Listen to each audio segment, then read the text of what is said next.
Vamos a comenzar con la conferencia general, que es la estructura tradicional de nuestro congreso, del congreso de la asociación, a cargo del profesor Gárate Castro. Me resulta difícil hacer una presentación del profesor Gárate. La voy a hacer en dos distintas perspectivas. La primera es que sin él este congreso no se hubiera podido realizar. Esto quiero que lo sepan todos. La Junta Directiva de la Asociación ha trabajado muchísimo para este congreso, pero sin la aportación, el apoyo constante del profesor Gárate de la Facultad de Derecho de la Universidad de Santiago, no estaríamos aquí. Entonces, mi agradecimiento máximo. Y quiero también agradecer la colaboración de todas las universidades de Galicia, que han participado, participan con una tarea esencial en este Congreso 28 de la Asociación. Universidad de La Coruña, Universidad de Vigo. La segunda perspectiva es la del profesor Gárate como investigador y como docente.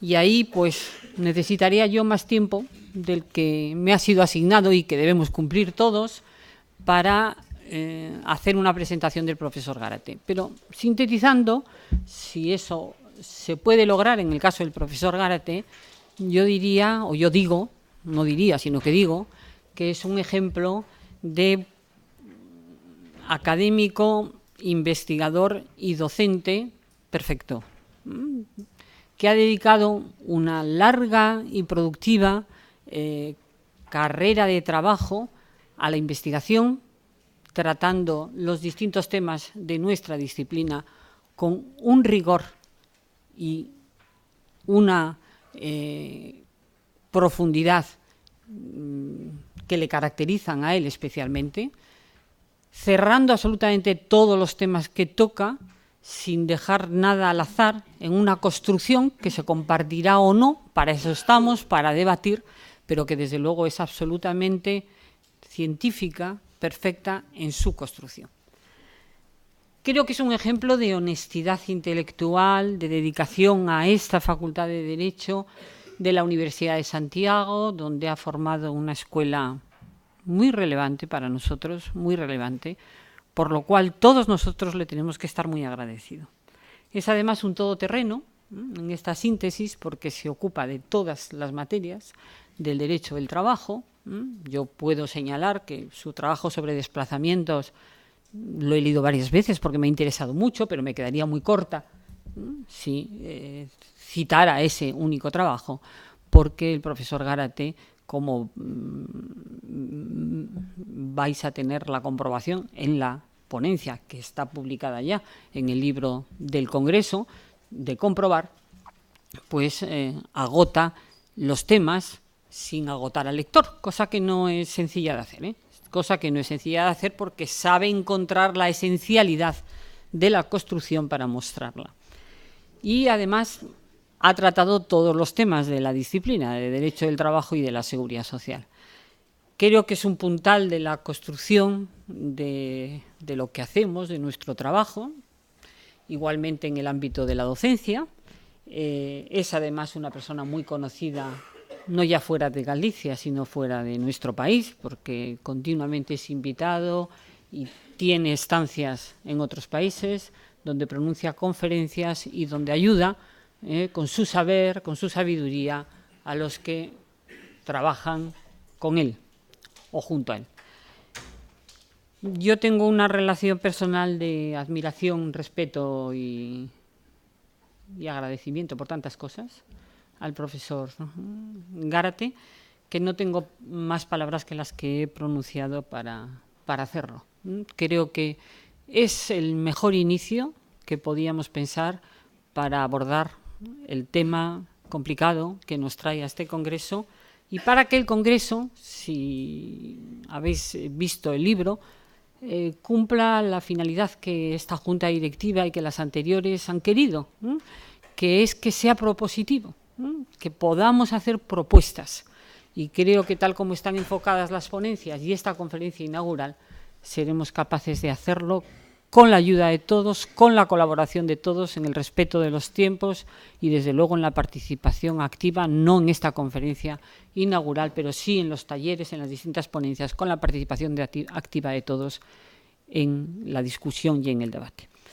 Sin más, tiene la palabra el profesor Gárate para su conferencia inaugural de este 28 Congreso de Descentralización Productiva y Derecho del Trabajo, que la asociación y yo personalmente le agradecemos muy sinceramente. Muchísimas gracias, presidenta de la Asociación Española de Derecho del Trabajo, presidenta mía y amiga, realmente amiga. Las palabras que ha pronunciado la presidenta María Emilia Casas Bahamonde son exagerados, son fruto del afecto, de la amistad, son fruto de los muchos años de conocimiento que tenemos. Debo decir que este congreso, un poco contradiciendo sus primeras palabras, me ha sido muy fácil. La asociación me la ha puesto muy fácil, demasiado fácil. No me di cuenta realmente de que estábamos trabajando para llevar a cabo un congreso de esta magnitud. Hasta hoy, hasta que pude comprobar todo lo que había detrás, la labor de intendencia silenciosa de la propia asociación y del secretario de la asociación, que probablemente Chema fue el que permitió que yo no me enterase mucho de los trabajos preparatorios. Mi trabajo básicamente consistió en elaborar la ponencia, que ya disponen de ella, y sobre la que yo ahora voy a hacer algunas indicaciones muy generales, porque ya estamos efectivamente mal de tiempo. De hecho, ya deberíamos haber terminado esta presentación general y estar ya en la segunda ponencia. En el momento de decidir el enfoque de la ponencia, me pareció apropiado tener en cuenta aquello que acaba de indicar la profesora María Emilia Casas Bahamonde, que este congreso debe servir para sentar las bases para una reforma del régimen jurídico de los aspectos laborales de la descentralización productiva. Por lo tanto, nada de cosas dogmáticas, nada de grandes construcciones en el aire, sino poner los pies en la tierra, tratar de identificar los problemas y aportar propuestas, hacer algunas propuestas, como todas discutibles, propuestas lo más razonable posible, y que a lo largo de estos 2 días pues podamos discutir sobre ellas. Esa es la intención con la que elaboré el texto del que disponen. Confío en que algunas de las propuestas que yo hago ahí, igual que el resto de las propuestas más fundadas que hacen los demás ponentes, y en general todo aquello que digan aquí los congresistas y asistentes, pues sirvan para conseguir ese objetivo, y que entre todos consigamos que el legislador, tomando en consideración en la medida de lo posible, en la mayor medida posible, diría, las conclusiones del Congreso, pues el legislador aborde finalmente esa necesaria reforma de la regulación laboral, de la descentralización productiva. Porque el derecho español, como todos sabemos los que estamos aquí muy bien, se ocupa de la posición, no ignora la posición de los trabajadores de los que se sirve la descentralización productiva, pero como indico en el texto, y también todos conocemos, nunca jamás ha llevado la iniciativa en este punto, ni siquiera en 1970 llevaba ya la iniciativa. Nunca ha llevado la iniciativa. Esa regulación acusa desfase, un serio desfase respecto al desarrollo, respecto a la evolución, respecto a la complejidad que tiene la descentralización productiva en sus diversas formas. Es un desfase que se debe en gran medida por la falta de adaptación a una situación productiva que ha cambiado profundamente, no ya en relación con la que había en 1970, sino con la que había en 1980 o en el año 94. Es una regulación que sigue inspirada, tomando como principal referencia el modelo de empresa que teníamos hace 40 años, cuando yo estudié, más de 40 años, cuando yo estudié Derecho del Trabajo en el año 1977, cuarta edición revisada, Alonso Leas, y fue mi manual. ese fue mi manual de Derecho del Trabajo, pues eso ha cambiado muchísimo. No es un modelo de empresa integrado verticalmente el que tenemos hoy en día, sino todo lo contrario, todo lo contrario. Y el derecho del trabajo español, también el de otros Estados miembros de la Unión Europea, pues peor incluso en otros Estados miembros de la Unión Europea, diría. Cuando aborda cuestiones que tienen que ver con la descentralización productiva, pues lo hace de forma dispersa. De forma dispersa, no ofrece un conjunto integrado, como pongo ahí, de reglas, de principios, de garantías jurídico-laborales, similar al que se ha alcanzado con relación a otra relación triangular típica, que es la de la cesión de mano de obra a través de las empresas de trabajo temporal. ¿Y por qué tenemos esta situación? Óscar, que anda por aquí. Digo Óscar porque él tiene que ver con la OIT. En cierto modo yo achaco esta situación que vivimos en España porque no tenemos normas internacionales sobre la materia. OIT, probablemente porque es muy difícil, entiendo que es muy difícil ni siquiera elaborar una recomendación. Y con seguridad, y aquí no tenemos a nadie de la Unión Europea, representante de la Unión Europea, por el estado del derecho europeo, por la falta de una intervención normativa de la Unión Europea que coja el toro por los cuernos y aborde una tutela integral, completa, de la posición de los trabajadores que se ocupan en los procesos de descentralización productiva, de subcontratación o descentralización productiva. Y así las cosas, aunque nuestra regulación, el derecho español, tiene muchos defectos, que los tiene, al menos tenemos unas normas que aplicar y unas normas que criticar, y que criticar bien en este Congreso, entre otros sitios. Cosa que no sucede en el derecho de la Unión Europea. El derecho de la Unión Europea, si se ocupa del asunto, lo hace a veces de forma indirecta, a través de esa construcción en las subcontratas que se avalen esencialmente del empleo de mano de obra, del que va a hablar Lourdes Arastey Saúl en la siguiente ponencia específica, y si toca temas directamente relacionados con la descentralización productiva, lo hace siempre en un campo concreto. Prevención de riesgos laborales, que es muy importante, por supuesto, coordinación de actividades empresariales, subcontrataciones a través de desplazamientos transnacionales, la Directiva 96/71, subcontrataciones que se valen de trabajadores extranjeros que infringen la prohibición de contratar a trabajadores extranjeros en situación irregular, subcontrataciones, cláusulas sociales en las subcontrataciones en el sector público, las 3 directivas, las 3 Marías del año 2014, y eso es lo que tiene el derecho de la Unión Europea. Pero falta esa intervención, yo echo de menos esa intervención normativa específica del derecho de la Unión Europea, tratando de procurar esa tutela integral. Óscar, estás ahí, perdón, no te tenía localizado. Tratando de integrar, de dispensar esa tutela integral de la protección de los trabajadores de los que se sirve la descentralización productiva. Porque esto es política social. Esto forma parte de las materias que el artículo 153 del Tratado de Funcionamiento destina a la política social. De igual modo que la Unión Europea ha ejercido sus competencias normativas en muchas de esas materias que relaciona el 153, no sé por qué todavía no ha hecho lo mismo, o es difícil explicar cómo todavía no ha hecho lo mismo en relación con un tema tan importante como es el de la protección integral de los trabajadores en los procesos de descentralización productiva. Y esa atención normativa del derecho de la Unión Europea a la descentralización productiva, creo que debería prestar una especial atención a la actividad de las empresas multiservicios. El tema de las empresas multiservicios es sin duda en estos momentos un tema preocupante dentro de los muchos que tiene planteados y abiertos la descentralización productiva. Yo haré alguna referencia, pero me remito a las magníficas ponencias de Gloria en los aspectos de derecho colectivo y de José Luis Monereo en los aspectos más relacionados con las relaciones de trabajo en su seno, relaciones individuales. Ese estado del derecho de la Unión no justifica los defectos de la regulación española. no justifica esos defectos, no justifica el inmovilismo de la regulación española sobre esos aspectos laborales de la descentralización productiva. Y a partir de ahí, partiendo de que esos defectos no aconsejan, no hacen recomendable dejar todo como está, se lo podríamos haber dicho al subsecretario si estuviese aquí, no, esto no se puede dejar como está.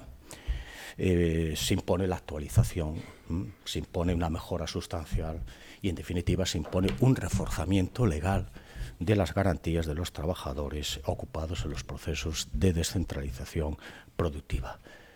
Y aquí nosotros tenemos algo que decir, pero las soluciones a este problema dependen de opciones técnico-jurídicas y dependen también de opciones de política del derecho. Y depende de cómo combinemos esas opciones técnico-jurídicas y esas opciones de política del derecho. Y desde ese punto de vista creo que una posibilidad sería llevar a cabo, ubicándola en el Estatuto de los Trabajadores. El 42 ya es feo, es el patito feo, uno de los patitos feos del Estatuto de los Trabajadores. Tendríamos que hacer 42 bis, ter, quarter, quinque, sextos. No, probablemente quizás mejor en una ley especial.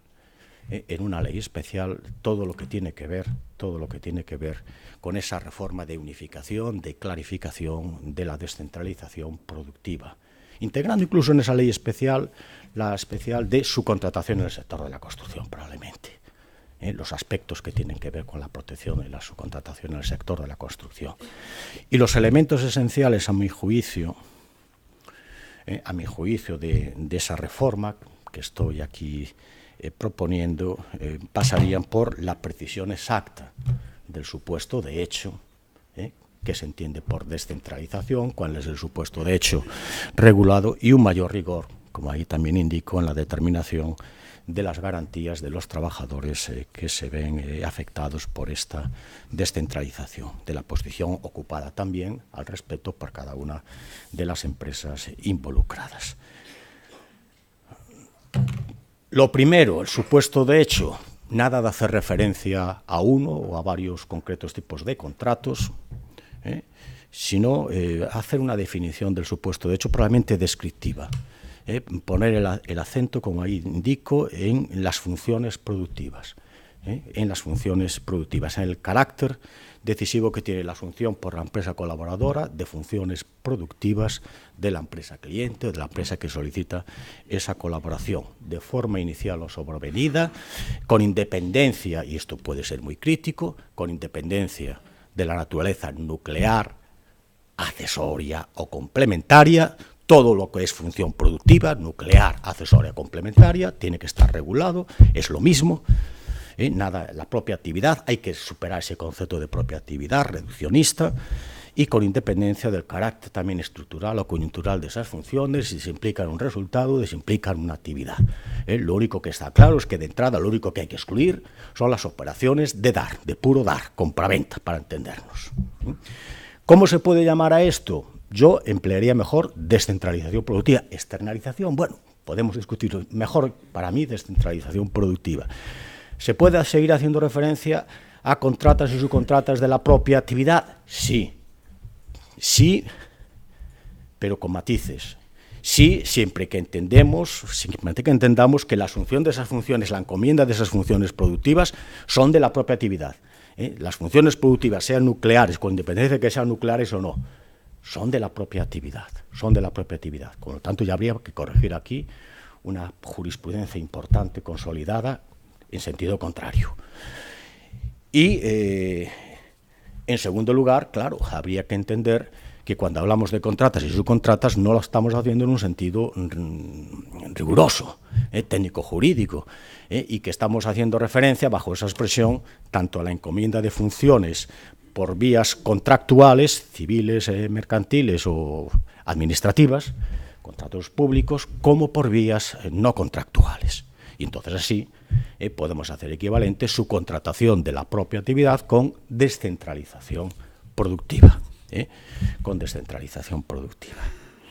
Y ese entendimiento de lo que son contratas y subcontratas de la propia actividad como equivalente a descentralización productiva no es ajeno al artículo 42 del Estatuto de los Trabajadores. Está dentro del artículo 42, hay que saberlo ver, pero está dentro del artículo 42 del Estatuto de los Trabajadores, porque la propia actividad no es un concepto jurídico indeterminado. Yo lo decía hasta ayer, siempre lo he dicho, concepto jurídico indeterminado, la propia actividad, y por lo tanto es lo que quiera el intérprete que sea. No, no es un concepto jurídico indeterminado, es un concepto jurídico susceptible de una determinación suficiente a partir de lo que dice el artículo 42. Todos los problemas que plantea hoy en día el 42 hay que resolverlos desde dentro del artículo 42, no buscando soluciones fuera del 42, sino dentro del artículo 42 del Estatuto. Y este problema en concreto se puede solucionar si se lee el párrafo, si se lee detenidamente, varias veces, por supuesto, el párrafo último del artículo 42.2 del Estatuto de los Trabajadores. Ese párrafo no contempla dos situaciones en las que la empresa, la entidad que hace el encargo, no tiene la condición de empresario. No está definiendo dos exclusiones innecesarias de determinadas responsabilidades que son específicas de las empresas que encomiendan a otras tareas de la propia actividad. Ese párrafo último lo único que trata de establecer es identificar las tareas de la propia actividad, las obras o servicios de la propia actividad a los que se refiere el apartado 1 del artículo 42 y que son las únicas que determinan las responsabilidades que están en el artículo 42.2.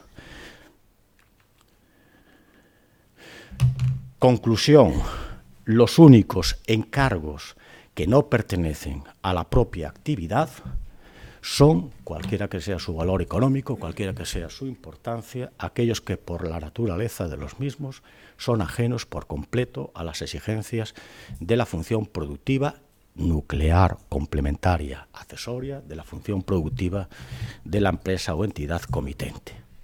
Y por tanto al concepto de descentralización productiva. A mi juicio, ese es el sentido de estos términos que aparecen ahí a continuación reproducidos de ese párrafo último del artículo 42.2. No habrá lugar a la responsabilidad por los actos del contratista cuando el propietario de la obra o industria no contrate su realización por razón de una actividad empresarial. A eso se está refiriendo este inciso. No son de la propia actividad la ampliación de los locales de la empresa. No es de la propia actividad el reacondicionamiento de las instalaciones de la empresa, la renovación de la instalación eléctrica, la renovación de los vestuarios, la renovación del sistema de climatización. Eso no es propia actividad. El servicio de guardería, el servicio de comedor, eso no es de la propia actividad. Claro que no es de la propia actividad. Y todas las tareas u operaciones descentralizadas o subcontratadas, que sí que tienen que ver con la función productiva, con la organización, con el desarrollo de la función productiva, entonces eso ya es de la propia actividad, con independencia de que eso tenga carácter nuclear, esas funciones, esas actividades tengan o no carácter nuclear.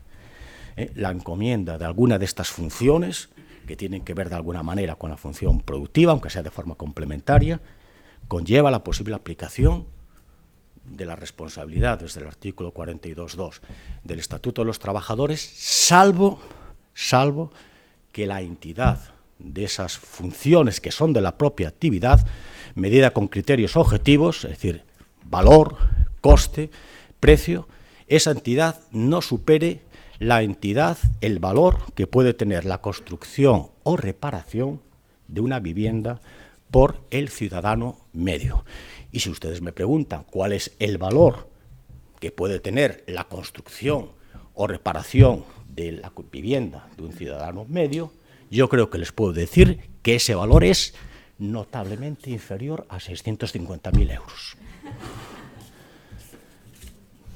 Y ese es el sentido del artículo 42.2. Es la interpretación que a mi juicio merece ese inciso final del párrafo último del artículo 42.2 del Estatuto, cuando dispone: no habrá lugar a la responsabilidad solidaria, ¿no?, por actos del contratista cuando la actividad contratada se refiere exclusivamente a la construcción o reparación que pueda contratar el cabeza de familia respecto a su vivienda. Esto sí que es una exclusión constitutiva,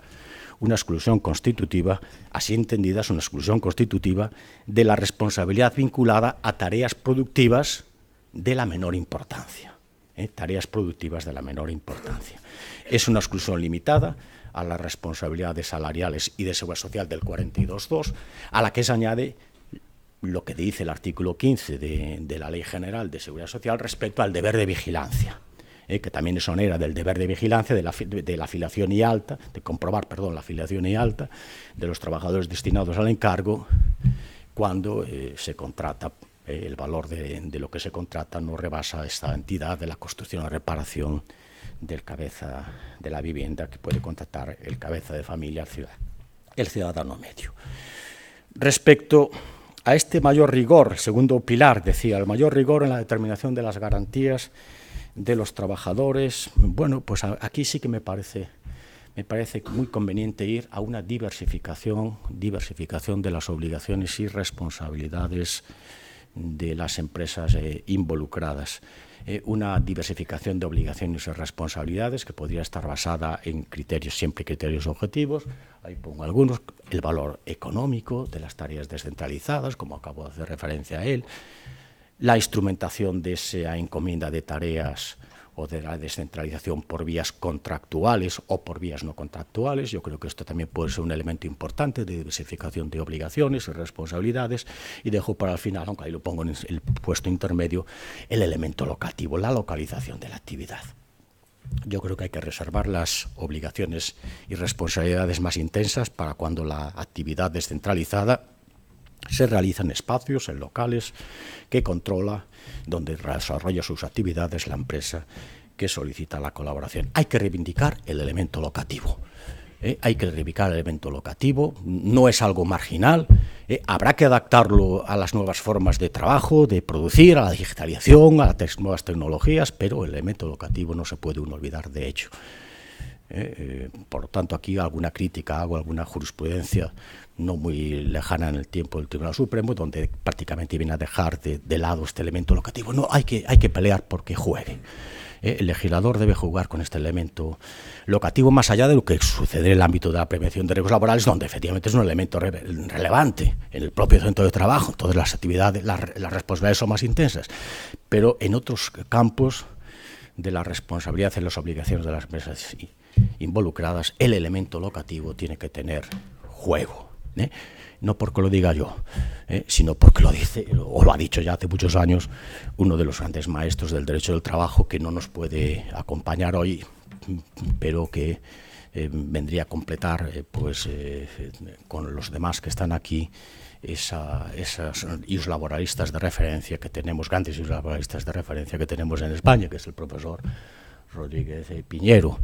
Todos recordaremos una editorial de los años 90, 96 o 99, donde precisamente ponía énfasis en la importancia que debe darse al elemento locativo en las descentralizaciones, en las subcontrataciones. Si tiene que servir esta propuesta que estoy haciendo a la unificación de regulaciones que hoy están dispersas, esa reforma tendría que incluir en un único texto legal, al menos en un único texto legal. Podemos dejar fuera todo lo que tiene que ver con la prevención de riesgos laborales para no complicar mucho las cosas, pero exceptuando esto, prevención de riesgos laborales, esa reforma debería ahí unificar, codificar en ese texto legal el régimen de obligaciones laborales y de seguridad social de las empresas que solicitan la colaboración y de las empresas que aceptan esa colaboración. Y como aquí concurren diversas responsabilidades, tanto del campo laboral como del seguridad social, concurren diversas responsabilidades, complejas responsabilidades, entonces imponen reglas de coordinación de esas responsabilidades, reglas de coordinación segura, que den seguridad jurídica, reglas de determinación de las aplicables a cada caso. Esto puede ser complejo o puede ser más difícil dependiendo también de opciones de política del derecho. Esas reglas de coordinación se pueden reducir a la mínima expresión, hasta pueden ser innecesarias, si se opta por dotar a esas responsabilidades siempre de la misma naturaleza, naturaleza solidaria o naturaleza subsidiaria. Y también si la responsabilidad siempre tiene el mismo contenido, siempre se extiende a los mismos aspectos de las relaciones. Entonces, las reglas de coordinación ahí no serían necesarias. Pero este grado de simplificación, este elevado grado de simplificación, de las responsabilidades, de las obligaciones, que no atiende a las circunstancias concretas de los distintos encargos, la naturaleza distinta que pueden tener los encargos, a mí no me parece aconsejable, no me parece razonable, no me parece aconsejable. Entre esas reglas de coordinación hay una que es imprescindible clarificar, no porque no esté presente, pero hay que clarificarla para darle seguridad jurídica. Es la regla de coordinación relativa a la responsabilidad solidaria por obligaciones de seguridad social que establece el 42.2 y la responsabilidad subsidiaria por las mismas obligaciones que establece la legislación general de seguridad social, es decir, con 142.2 y 168.1. El artículo 42.2 contiene elementos que permiten una solución satisfactoria de esta cuestión, de esta vieja cuestión, pero esos elementos aparecen, como lo de la propia actividad, sucede lo mismo que en la propia actividad, aparecen ocultos. No son claros y, por lo tanto, eso no es compatible con la seguridad jurídica. Hay que emplear términos más claros para arrojar luz sobre aquello que hoy en día está oscuro y para poner fin a una polémica que nos viene enfrentando a la doctrina y a los tribunales durante décadas, no digo ya lustros, décadas. La responsabilidad solidaria por obligaciones de seguridad social se puede evitar. Y si ustedes me ponen contra la pared, entonces yo les diría lo contrario. No se puede evitar. Pero a continuación, a María Emilia y a las personas de mi máxima confianza les diría epure si muove. La responsabilidad solidaria por obligaciones de seguridad social se puede evitar. Se puede evitar, y esa es la conclusión razonable que arroja una lectura atenta, una lectura reiterada, no menos de 19 días y 500 noches, y a mí me ha llevado 28 años la lectura y la interpretación sistemática del artículo 42, apartados 1 y 2, y del artículo 42.1 de la Ley de Infracciones y Sanciones en el orden social. El incumplimiento de las obligaciones dispuestas en el 42 dará lugar a la responsabilidad de los empresarios afiliados, de los empresarios afectados, en los términos, dice la LISUS, allí establecidos en el 42. Hay que resolver el problema desde dentro del 42, no buscando soluciones fuera del 42, no buscando fuera. 2 son los pasos que tiene que dar la empresa que solicita la colaboración para quedar exonerada de esta responsabilidad. Ahí los voy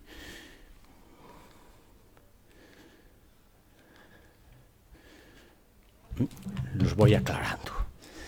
Primero, 42.1, comprobación. La empresa que solicita la colaboración tiene que comprobar que la empresa colaboradora no tenga deudas por impagos de cuotas de seguridad social. La certificación negativa ente descubiertos que tiene que emitir la Tesorería General de la Seguridad Social. La segunda, no llevar a efecto la colaboración cuando esa comprobación efectivamente arroja como resultado que hay esos impagos de cuotas de seguridad social. Y si la empresa colaboradora, la empresa que solicita la colaboración, cumple escrupulosamente con este deber de comprobación, su responsabilidad no es solidaria. Su responsabilidad pasa a ser la general subsidiaria que establece la Ley General de Seguridad Social.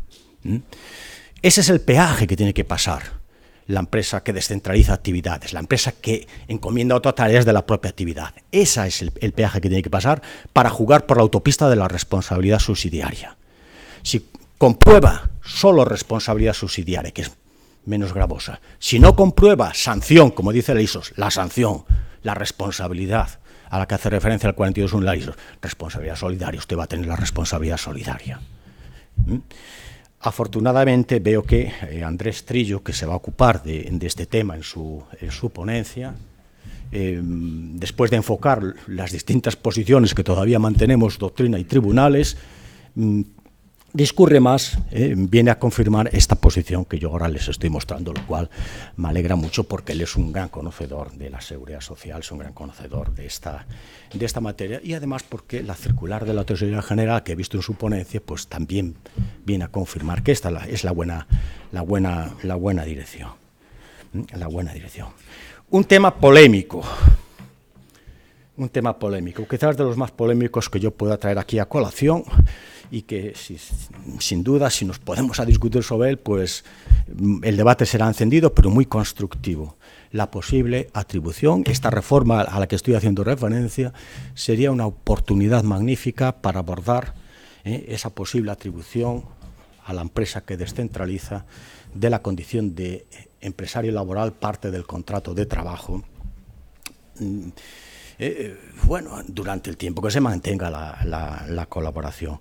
Es la admisión explícita por la ley de que la posición de parte laboral, de empresario laboral parte del contrato de trabajo, pueda ser asumida simultáneamente por dos o más personas físicas o jurídicas mientras se mantiene la colaboración, mientras se mantiene la ejecución de las actividades descentralizadas. Esto no lo prohíbe la ley, no lo prohíbe el Estatuto de los Trabajadores.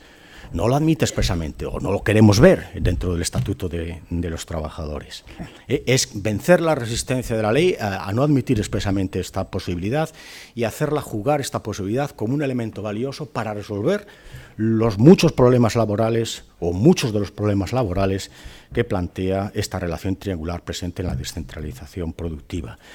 La atribución a la empresa que descentraliza de la condición de empresario laboral, de parte del contrato de trabajo, sería un instrumento potentísimo para reforzar de una manera efectiva, natural, la posición de los trabajadores que participan en los procesos de descentralización. Ese reforzamiento sería especialmente intenso en el caso de las relaciones colectivas, de las que se va a ocupar José María Coerlich y María Reyes Martínez Barroso, pero también en aspectos que tienen que ver con las ventajas sociales que se observan dentro de la empresa que solicita la colaboración, el acceso a esas ventajas sociales por parte de los trabajadores de las empresas que colaboran en la descentralización productiva. Y además ese reforzamiento tiene prueba. Ha dado prueba de ese reforzamiento recientemente el Tribunal Supremo, una sentencia que todos recordarán, o como yo aquí presente recordarán, tendrán muy presente que es una sentencia reciente, calentita, de 5 de diciembre de 2017, donde el Tribunal Supremo viene a poner de relieve la importancia, la gran diferencia que existe entre hacer derivar la responsabilidad solidaria del 42 de la ley o del contrato. Y el Tribunal Supremo en esa sentencia, con un voto particular, viene a decir que la responsabilidad solidaria del 42 no deriva del contrato, porque la empresa comitente no es parte del contrato, no deriva del contrato, deriva de la ley. Y como deriva de la ley, es una responsabilidad solidaria subsidiaria. Es una responsabilidad solidaria, en último término, muy descafeinada. No es de primera división, no es de segunda división, no es de tercera división, es de división regional preferente. Muy debilitada, muy debilitada. Esto se evitaría precisamente atribuyéndole la condición de parte del contrato. Reforzaríamos esa responsabilidad solidaria. El que varias personas puedan compartir esta posición de empresario no significa que tenga que compartir de todas las de facultades y de obligaciones. Esa sería una adaptación necesaria, tenemos que pensar mucho sobre esto, una adaptación necesaria. Y si no queremos atribuir la condición de parte del contrato, al menos el legislador, creo humildemente que debería hacer aquello que ha hecho en el artículo 1.2 a propósito de las empresas de trabajo temporal. Si la empresa usuaria tiene la condición de empleador laboral de los trabajadores que recibe la ETT, lo mismo podemos decir de la empresa que solicita la colaboración, que solicita la descentralización de actividades a otra y cuenta con la facultad, que tendríamos que admitir para orillar el 43 del Estatuto, con la facultad de adoptar en grado no constitutivo de cesión ilegal de trabajadores, vamos a ser realistas, porque esto ocurre en la práctica, ciertas instrucciones, ciertas órdenes directas encaminadas a los trabajadores de las empresas auxiliares, de las empresas que prestan esa colaboración. Y esa adjudicación de la condición de empleador laboral sería especialmente oportuno, José Luis, quizás coincidas conmigo, en el caso de las empresas multiservicios, obsequiarles con esa condición de empleador laboral.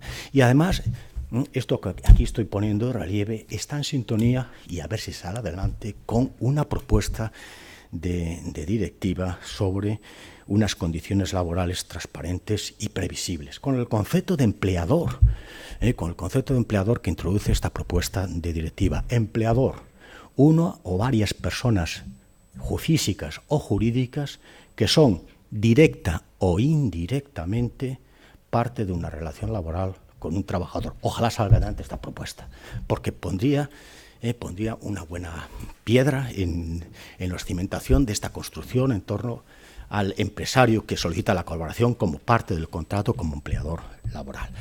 Opción de máxima ambición, ya casi terminando, esta. Igualación o aproximación de las condiciones de trabajo de los trabajadores ocupados a la descentralización, aquellas que tendrían de haber sido contratados directamente por la empresa que solicita la ayuda, que solicita la colaboración. Perfecto, perfecto. Y hay una propuesta del PSOE en este sentido, pero una propuesta con perdón, hecha con los pies, porque funciona con el concepto actual de propia actividad. Dice, para atacar la situación de las empresas multiservicios, como las empresas multiservicios, tal como entendemos la propia actividad, están fuera del 42, poco ataque van a recibir. Y segundo, porque ya está bien de hacer propuestas y de legislar sin tener en cuenta el derecho de la Unión Europea, porque así nos está yendo en los últimos años, recibiendo constantemente condenas del Tribunal de Justicia porque la legislación española no es conforme al derecho de la Unión Europea. Y si utilizamos la normativa, la norma interna, la norma estatal, con esa finalidad de conseguir la igualación, probablemente nos van a obsequiar con una declaración más de no conformidad con el derecho de la Unión. No conformidad, salvo que esa regulación deje fuera a esto que indico aquí, a un grupo importante de subcontrataciones, todas aquellas que se llevan a cabo a través de prestaciones transnacionales incluidas en el ámbito de aplicación de la Directiva 96/71 y de la Ley de Desplazamientos Temporales. Entonces, menudo éxito para las empresas de la Unión Europea, pero menudo fracaso para las empresas contratistas o auxiliares establecidas en España. Por lo tanto, vamos a aparcar. Decía en mi ponencia, digo que hay que ser prudentes a la hora de proponer soluciones. Yo aquí sería muy prudente. Vamos a esperar a que haya una regulación europea que levante este problema, este inconveniente, pero la aproximación e igualación de condiciones se puede conseguir. Se puede conseguir si la imponemos a la empresa que solicita la colaboración, a la empresa que descentraliza. Esto no lo impide el derecho de la Unión Europea. Es una opción de política legislativa. Claro, se la podemos imponer, calzar a la empresa que descentraliza si le atribuimos la condición de empresario laboral, con naturalidad. Y si no elegimos esta opción, hay otra opción. Se puede conseguir, pero es una opción más débil, porque no es de carácter general, a través de la negociación colectiva sectorial aplicable a las empresas subcontratistas.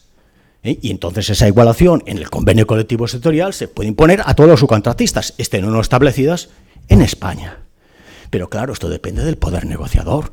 Y en muchos sectores donde esto sería muy necesario, estoy pensando en las empresas multiservicios, es que el convenio colectivo sectorial, como dirá Pilar Rojas, pues es muy difícil por hoy. Se están dando pasos, pero no tenemos un convenio colectivo sectorial. Y por tanto ahí ya ni siquiera intensidad de poder negociador, es que por ahí, por el convenio, no se puede establecer esa igualación. No se puede establecer esa igualación. Particulares, ya concluyo. Problemas de las empresas multiservicios.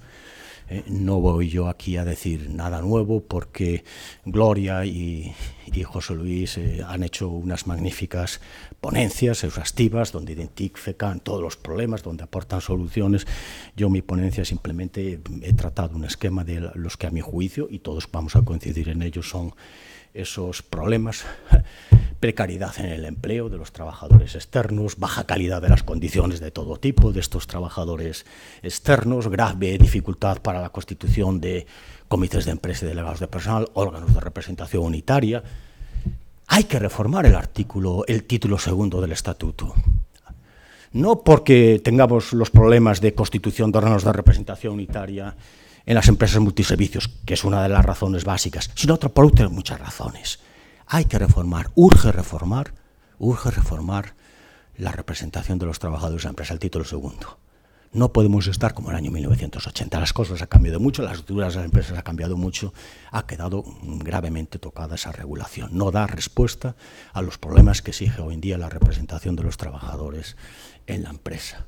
El obstáculo para la negociación de los convenios de empresa, de los que daba cuenta el subsecretario, pero que también da cuenta Pilar en su ponencia, todos ahí impugnados, todos anulados, la inexistencia la inexistencia de una negociación colectiva sectorial específica de las empresas multiservicios que podría resolver muchos de los problemas que ahora estamos aquí poniendo. Y yo hago una propuesta de cierre de la ponencia y de cierre de mi exposición. La mayoría de las prestaciones que ofertan las empresas multiservicios descansan esencialmente en mano de obra, en mano de obra. Esas empresas funcionan principalmente como empresas de suministro de mano de obra.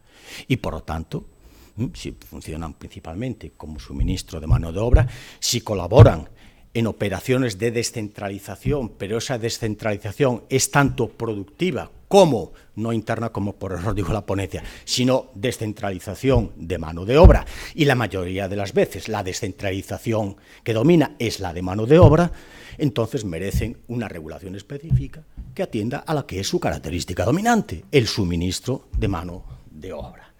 El suministro de mano de obra. Por eso creo, algo he vislumbrado también, José Luis, en tu ponencia, que vas por ahí, que la ocupación de los trabajadores externos por las empresas multiservicios, pues hay que ajustar lo que está desajustado, y el ajuste pasa no por la ilicitud, no por la prohibición de las empresas multiservicios, porque es en contra de los tiempos, en contra de la realidad, pero sí por hibridarlas, como decía en el epígrafe correspondiente. Pasa por reformar el artículo 43 del Estatuto. El 42 decía que acusa desfase o obsolescencia, pues el 43 sucede lo mismo. Había que revisarlo, había que retocarlo profundamente. Las empresas multiservicios deberíamos tratarlo como un supuesto más de cesión admitida de mano de obra junto con las empresas de trabajo temporal. No estoy diciendo que los suministros de mano de obra sean iguales en las dos, en las empresas multiservicios y en las ETT, son distintos. El régimen también debe ser distinto, pero las dos son de suministro de mano de obra. Y este tratamiento de las empresas multiservicios como suministradores de mano de obra, esto sí que está apoyado, sí que presta cobertura al derecho de la Unión Europea. Presta cobertura, estoy pensando en este momento en la sentencia Martin-Mead. Lo apunta, porque ahí había una empresa, no una ETT, había una empresa de suministro de mano de obra. En el caso que analizó el Tribunal de Justicia. Por supuesto que la Unión Europea debería intervenir, debería ejercer aquí especialmente aquella competencia normativa de política social, debería regular la actividad de las empresas multiservicios. Es lo más urgente, quizás más que otros aspectos de la descentralización, la actividad de las empresas multiservicios. Embridar, poner orden en esta actividad, en este caos que tenemos. Podía hacerlo promoviendo el diálogo social. Si fracasa el diálogo social, pues promoviendo una directiva. O, ¿por qué no modificamos la directiva 2008-104? La de ETTs, para incluir dentro de esa directiva, además de las ETTs, pues las empresas multiservicios, y conceder a los trabajadores externos de las empresas multiservicios lo mismo que ya se ha hecho, lo mismo que se ha concedido a las empresas de trabajo temporal, la igualación de condiciones, el disfrute de las condiciones más ventajosas durante la ejecución de la prestación en la empresa que es cliente, de las condiciones más ventajosas que tuvieran tenido de haber sido contratados directamente por la empresa cliente. Y no hace falta una regulación europea para que el legislador español ya disponga esa igualación para las empresas multiservicios. Lo puede hacer, lo puede hacer si previamente las califica como empresas de suministro de mano de obra. Puede adoptar, es una opción más de política del derecho, podría adoptar esa disposición, esa norma estatal, imponiendo la igualación de condiciones para los trabajadores externos de las empresas multiservicios, y imponer esa igualación tanto a las empresas multiservicios establecidas en España como a las empresas procedentes de otros Estados miembros o del espacio económico europeo. Porque a esta imposición de la igualación, si la consideramos empresas de suministro de mano de obra, esa imposición de la igualación sí que tiene cobertura en la Directiva 96/71/CE, desplazamientos transnacionales. Tiene cobertura en el artículo 3.9 de esta directiva. Muchas gracias, perdón por haberme excedido del tiempo. Supongo que a lo largo de la mañana en otras ponencias podremos debatir de estos aspectos con José Luis, con Gloria, con Andrés Trillo, y eso es lo que significa este congreso, debate para hacer propuestas que podemos elevar donde proceda para que nos escuche. Tenemos mucho que decir. Muchas gracias.